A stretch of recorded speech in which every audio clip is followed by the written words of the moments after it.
मैं चर्चा की शुरुआत हरशंकर जी आज आपसे कर रहा हूं, क्योंकि एक चीज तय है कि इस देश में अब दो ही राजनीति चल रही है, या तो पक्ष या विपक्ष। वो तीसरे पक्ष के क्या अब बहुत स्पेस रह नहीं गया है, वो धीरे धीरे धीरे धीरे हाशिए पे चला जा रहा है। बीजू जनता दल का हम लोगों ने देखा क्या हाल हुआ, आंध्र प्रदेश में वाईएसआर कांग्रेस का क्या हाल हुआ, तेलंगाना में बीआरएस का क्या हाल हुआ।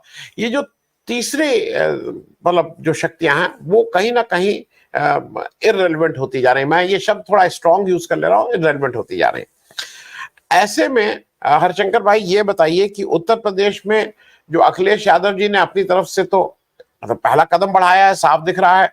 अखिलेश यादव इससे एक और फायदा हो रहा है कि उनको पीडीए वाला जो उनका है पिछला दलित अल्पसंख्यक, इस बार उनको भी अल्पसंख्यक के साथ साथ आदिवासी वो दलित वोट भी खूब मिले, इंडिया गठबंधन को मिले, समाजवादी पार्टी को ठीक से मिले। आपको क्या लगता है कि मायावती जी को देर सवेर इंडिया गठबंधन में, मतलब एनडीए के सामने जो दो भी दूसरा गठबंधन है, अभी तो वो इंडिया गठबंधन है, उसमें आना ही पड़ेगा? नहीं तो वो वैसे तो रेलिवेंट रहेंगे लेकिन उनका कोई विधायक नहीं रहेगा, कोई एमपी नहीं रहेगा। उत्तर प्रदेश के रेफरेंस पे उनको किसी ना किसी एक गठबंधन के साथ ऑफिशियली आ जाना पड़ेगा। हरशंकर भाई अनम्यूट कर दीजिएगा भाई साहब। आपने बड़े असमंजस में डाल दिया और मैं समझ नहीं पा रहा हूं कि अजीत जी की तरफ देखकर शुरुआत करूं या मैं यूसुफ भाई की तरफ देखकर शुरुआत करूं, या मैं मतलब आपकी तरफ देखकर शुरुआत करूं। तो मैं, हाँ वही ठीक है, मैं पहले ये कह देता हूं कि इससे योगी जी को फायदा होगा। तो सर 3 दिन पहले स्कीम आई है, मेरा नाम पहुंचा दीजिएगा हलवे वाले लिस्ट। तो हाँ वो मैंने अब देखिए, अब मैं एक हरशंकर भाई मैं बीच में एक चीज बता दूं, इसलिए उस स्कीम में ये भी है कि 8 लाख रुपया महीना तो देंगे, लेकिन अगर कुछ इधर उधर का लिखेंगे तो आजीवन कारावास है, बीच में कोई 1-2 साल वाली नहीं है। नहीं, मैंने उससे बचने के लिए ही तो बोल दिया है कि अगर ये दोनों साथ आ गए तो योगी साहब के एक भी बाल नहीं बचेगा, मतलब एक भी सीट नहीं बचेगी। मेरा कहने का मतलब ये है। तो मैंने इसलिए पहले बचने के लिए बोल दिया है, मैंने अपनी सुरक्षा का व्यवस्था को ध्यान में रखते हुए करते हुए मैंने बोल दिया है। सर देखिए, ऐसा है कि मायावती और अखिलेश का जो कॉम्बिनेशन है उत्तर प्रदेश में वो बेजोड़ है। अगर वो बेजोड़ हो जाता है, अगर वो हो जाता है तो फिर उसके बाद कोई इफ एंड बट बचता नहीं है। मैदान बिल्कुल साफ है, भाजपा बिल्कुल साफ है, बिल्कुल उसे कोई, देखिए ये बात बिल्कुल तय है, मतलब ये बात मतलब इसमें कोई शक ही नहीं है। और मायावती एक बड़ी ताकत है, वो खुद ना सरकार बना पाए, खुद हाशिए पर चली जाए, लेकिन उनमें इतनी सामर्थ्य है कि वो किसी को भी खेल बिगाड़ सकती हैं। वो खाएंगी नहीं तो फैला देंगी रायते, ये बात तय मानिए। और खा सकती नहीं है क्योंकि अब उनके पास में वो सामर्थ्य बची नहीं है, काट की हांडी जो है वो एक बार चढ़ चुकी है। तो अब जो सोशल इंजीनियरिंग का फार्मूला है वो अकेले दम पर अब नहीं चल सकता। दूसरी देखिए, तब में और अब में एक अंतर है। कांग्रेस चाहती थी 2024 के चुनाव में कि मायावती को इन कर लिया जाए, अखिलेश नहीं चाहते थे, लेकिन फिर भी अंदर से खबरें ऐसी आ रही थी कि भाई वो दोनों अंदर खाने चाहते थे, आ जाए तो कोई बुराई नहीं है। लेकिन उनकी एक हैवी डिमांड होती है, वो जो लिस्ट पकड़ा देती हैं अपनी, उसके बाद उसे संभालना मुश्किल होता है उस रायते को।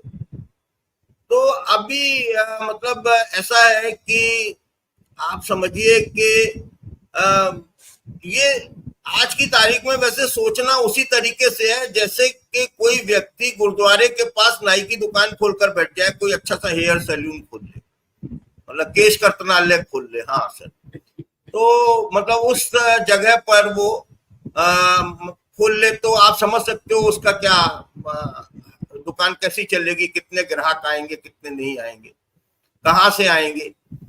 तो अभी कांग्रेस और समाजवादी पार्टी का गठबंधन है। मायावती के साथ में किसी भी हालत में यूसुफ भाई नहीं जाएंगे। मैं आपकी नहीं कह रहा, मेरे एक मित्र हैं यूसुफ भाई, मैं उनकी बात कर रहा हूँ, किरमानी साहब है ना, आप हो सकता है चले जाएं, प्रबुद्ध व्यक्ति हैं, लेकिन वो मेरे दोस्त हैं। उनका एसी का बड़ा कारोबार है, तो वो नहीं जाएंगे उनके साथ। आप मेरी बात समझ रहे हैं कि उनके मायावती का जो इस वक्त उनकी छवि हो चुकी है, सार्वजनिक छवि हो चुकी है, उसमें वो भारतीय जनता पार्टी के प्रभाव में नजर आती है। वो उस भारतीय जनता पार्टी के वृक्ष के नीचे बैठी हुई है या उनके शिकंजे में है। देखिए, फाइलें सबकी होती हैं, लेकिन कुछ लोग होते हैं जो मतलब जिनको दो तीन चीजों से बड़ा डर लगता है। एक सीटों से बड़ा डर लगता है। लालू को नहीं लगता था, लालू होया है, कोई दिक्कत नहीं है, लेकिन मायावती जी इस चक्कर में नहीं पड़ने वाली। वो बड़ा सेफ गेम खेलती है और फिर जो कमाया है इतने दिनों में उसको बचा के रखना है ना। बहुत सारी फाइलें ईडी वीडी के पास तो अब भी है, तो एक उनके पास में ये प्रेशर रहता है। इसलिए मैं मानता नहीं हूं कि वो तब तक जब तक ये नहीं मान लेंगी कि हाँ इसका गुजराती भाइयों का पतन हो गया, वो केंद्र से चले गए, उनकी विदाई तय हो गई, तब तक वो मतलब दुखी हुई वहीं पर बैठी रहेंगी और वो उसी तरीके से खेल बिगाड़ने के लिए भेजी जाती रहेंगी। जैसे हरियाणा में एक उनको भेज दिया गया है इनेलो के साथ में, एक चला गया है आपके जेजेपी के साथ में। तो ये देखिए, ये चीजें, अब दो बातें हैं इनमें, एक को मायावती बनना है और दूसरे को मायावती बने रहना है। ये दोनों में मतलब ये खेल चल रहा है। तो एक को अपना कद बढ़ाना है, एक को वहां पर बने रहना है और अपनी सुरक्षा करनी है कि कहीं ऐसा ना हो कि मैं केजरीवाल बन जाऊं, कहीं ऐसा ना हो मैं हेमंत सोरेन बन जाऊं, कहीं ऐसा ना हो मैं लालू यादव बन जाऊं। तो ये सारी चीजें उन्हें देखनी है। और निश्चित तौर पर आप ये मानिए कि इस बार दलित वोट, खासतौर से मैं मायावती के स्वजातीय वोटर की ही बात कर रहा हूं, वो भी उनसे लोकसभा चुनाव में खिसका है। वो कितना है, 1% खिसका है, 2% खिसका है या 4% खिसका है, ये बात अलग है, लेकिन वो उनसे छिटका है और वो छिटक कर इंडिया अलायंस की तरफ गया है। वो कांग्रेस की तरफ गया, इंडिया अलायंस की तरफ भी नहीं गया। जैसे कि समाजवादी पार्टी को वो वोट नहीं मिल सकता, किसी भी कीमत में वो वोट नहीं मिल सकता।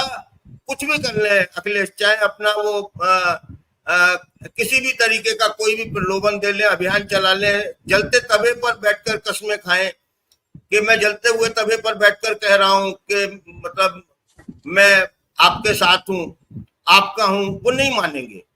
क्योंकि ये सदियों की सामाजिक परंपरा जो है उसका ताना बाना जो बुना गया है आनंद जी, वो है। वो जाट के साथ नहीं बैठेगा, वो यादव के साथ नहीं बैठेगा, वो उन दबंग लोगों के साथ नहीं बैठेगा जो उनका उत्पीड़न करते रहे। भाई ठाकुर हर जगह पर मौजूद थोड़े हैं, ठाकुर तो बेचारे बदनाम है। इसलिए मैं सुबह सुबह आरती गाता हूँ, स्वामी तुम ठाकुर मेरे। मुझे मालूम है उनका कोई वो नहीं है। अलग अलग जगह पर अलग अलग ठाकुर बैठे हुए हैं, अलग अलग दबंग बैठे हुए हैं, पॉकेट्स में है, कहीं यादव है, कहीं जाटव है, कहीं गुजर है। तो जहां पर उनसे सताया हुआ कौन है? उनसे सताए हुए हैं दलित। वो किसी भी हालत में उन जातियों के साथ में नहीं जाएंगे। कांग्रेस के साथ वो पहले भी रहे हैं और उनको जाने में कोई ऐसा गुरेज नहीं है और वो कांग्रेस का ही वोट बैंक है। और मान के चलिए कि जब से राहुल की जिंदगी में रामचेत जैसे लोग आए हैं या रामचेत की जिंदगी में राहुल गांधी जैसे लोग आए हैं, तब से सिनेरियो बहुत तेजी के साथ बदल रहा है। अगर बैठकर बात करेंगे तो आपको समझ में आएगा कि ये तो विचारधारा ही बदल रही है। अब वो मतलब जैसे जगजीवन राम का फोटोग्राफ जो है, एक चित्र जो है, वो अंबेडकर साहब के बराबर में नजर आया करता था एक जमाने में। मेरे बहुत सारे मित्र थे जिनके घर में जाया आया करता था, और वो वहां पर दो चित्र लगे देखता था मैं, एक बाबा साहेब भीमराव अंबेडकर का और एक बाबू जगजीवन राम का। और वो प्यार से कहते थे, मैंने पूछा एक से, मैंने कहा ये किनका चित्र है? हम बच्चे थे, स्कूली जीवन की बात बता रहा हूँ, मुझे याद है। बोले बाबूजी हैं हमारे। तो इतना मान सम्मान था। तो वो कांग्रेस के साथ में एक समय में वो रहा है और फिर छिटका है। तो ऐसे में कांग्रेस उससे मुफीद पार्टी है, अखिलेश नहीं है। अखिलेश और मायावती का गठबंधन जो है वो कयास लगाए जा रहे हैं। मुझे नहीं लगता कि अभी कोई गुरुद्वारे के बराबर में हेयर सैलून की दुकान खुलने वाली है। ठीक है, ठीक है।